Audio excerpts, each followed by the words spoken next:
Guys, welcome to my YouTube channel. So, mag-endorse po pala ako ngayon for today's video. I would like to introduce this kangkong, guys. So, maulan po ang panahon ngayon.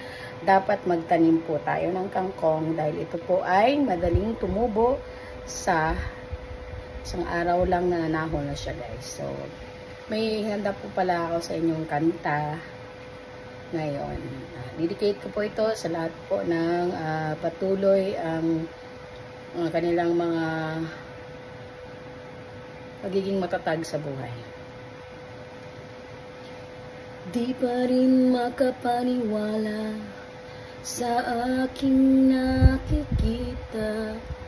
Pangarap parang kailan lang sa panaginip ko'y nakita. Ngayon ay dumating nang bigla sa aking buhay. Di naubusan ng pag-asa. Ako'y nanalig sa isang pangarap. Ako'y naniniwala.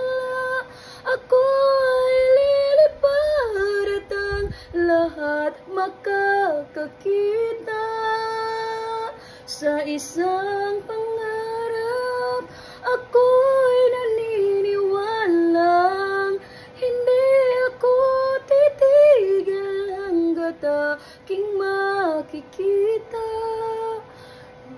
Nakalimutan ko. Bye na, guys. So, ayan lang, guys. Be safe po dahil may bagyo po tayo ngayong Karina. So, sa mga nasalanta po, sana po ay patuloy lang po yung pangarap natin na maahon natin at malagpasan natin kung ano man yung pagsubok. Ito po si Angeline Bulak ng Dili sa Buanga del Norte, Barangay San Isidro. Nagsasabi sa inyo, natatagan po natin ang ating loob, lakasan po natin ang ating pananampalataya dahil wala po tayong ibang magagawa kundi ang magdasal at manalig lang po. Maraming salamat. Bye!